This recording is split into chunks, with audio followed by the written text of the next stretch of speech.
Reka twongere tubasuhuze igitondo cyiza, amanywa meza, aho buri wese aherereye apfa kuba yumva ururimi tuvuga, akaba ari umunyarwanda cyangwa umurundi. Turazi ko n'abari abanywanyi bacu turabakunda cyane, kandi turi kumwe muri uyu mushinga aho buri wese aherereye. Rero turacyari ku mugozi umwe, turacyari ku ipfundo rimwe ry'umushinga witwa Pi Network, aho isi yose duhanze amaso mu kumenya ibigenda bijya mbere, ibigenda bigerwaho, success zitandukanye z'umushinga turimo.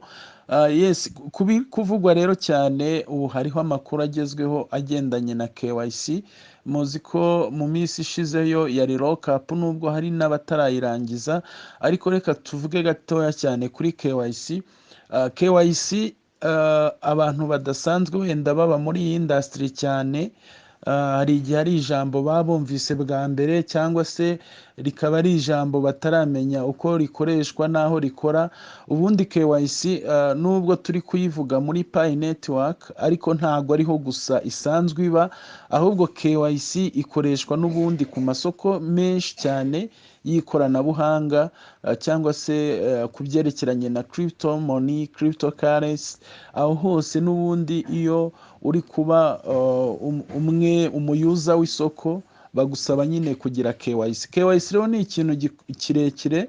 Ubundi KYC ibigendanye n'ibyo bita email, ifunguzo, password, igendanye n'uburyo bwose buri sekirize kuri konte. Donc ukuba no mu bindi bigendanye n'amasoko y'ikoranabuhanga, iyo basaba KYC ibyo byose biba bigendanye.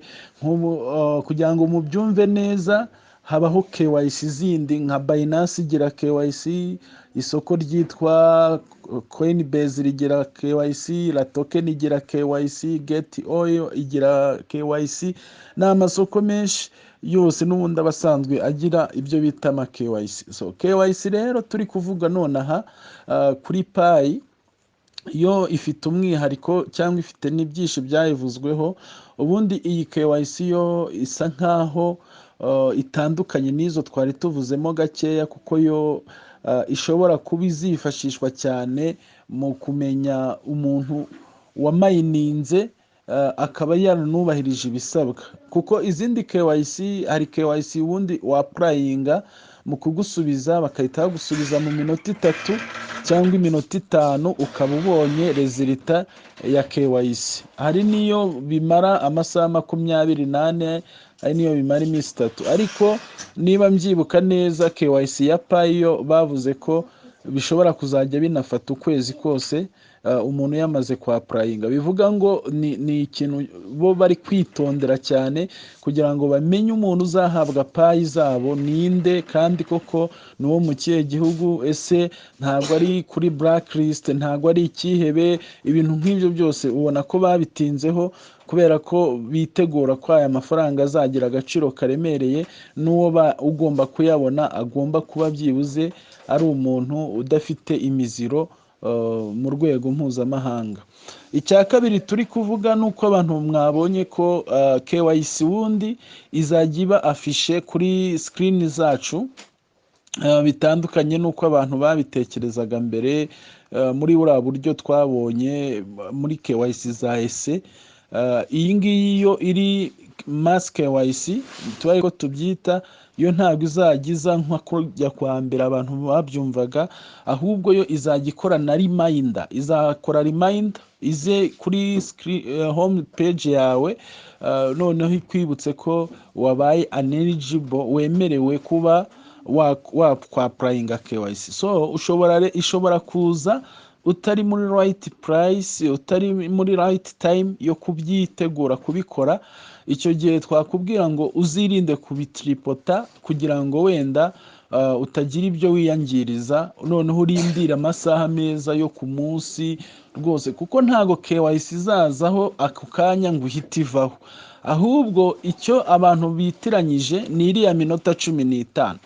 Iriya minota 15 niyo bakubarira igihe watangiye kwa purayinga. System ihita itangira kubara ko winjiye mu gikorwa cya KYC. Aho rero biri based kuri telefone, ubwoko bwa telefone ufite, biri based kuri internet ukoresha.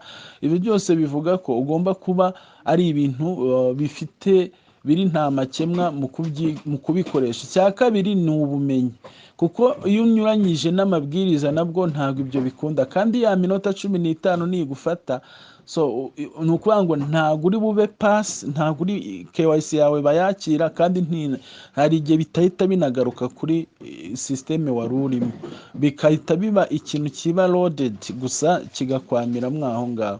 So twabagira inama y'uko KYC niza ubona utari mu mwanya mwiza wo kubyikorera, uzajya urindira ukabikora bukeye, cyangwa se waba ufite n'abakurushaho ubushobozi ukabegera. Ariko KYC nanone icyiza twayivugaho ni uko KYC ubundi kugira ngo ibeho ni ukuvuga ngo ni meaning y'amafaranga, ni meaning yo kuba intego zaba zigezweho z'icyo dutegereje kuva kera muri payi.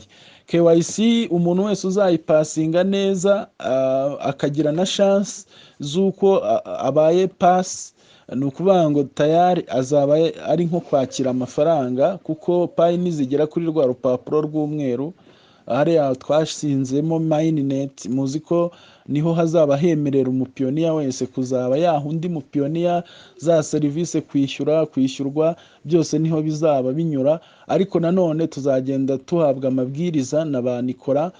Muzi ko hari ibigo byinshi twarabivuze nk'amabanki n'izindi serivisi, cyane cyane muri Nigeria niho bari guperforminga cyane kuri ibyo bintu. Ubona ko biteguye cyane iyi system igihe izaba igeze hariya ku buryo bwa transaction zakorwa. Ni ukuvuga ngo rero twavuga ngo ibyiza byinshi muri uyu mushinga birashoboka. Reka dukomeze kwizera kandi dukomeze gufashanya.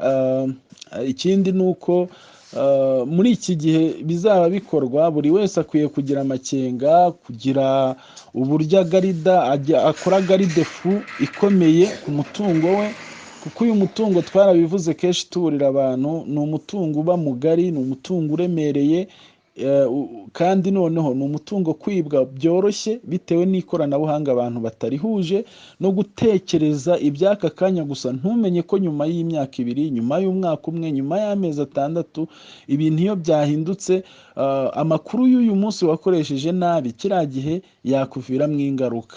Ibyo rero ni ubujyanama, ni advices tuba dutanga zitandukanye, kugira ngo buri wese amenye ibyo akora uyu munsi n'ingaruka byagira ejo cyangwa ejo bundi ku mutungo we.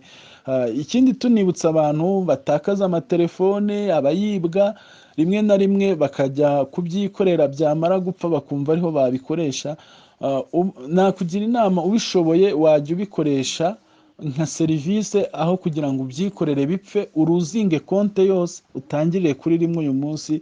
Mu by'ukuri birababaje, ariko nanone turizera ko gukomeza gufashanya, gukomeza kubakana no kurinda ibyacu neza tumaze kugeraho muri payi ariyo ntego.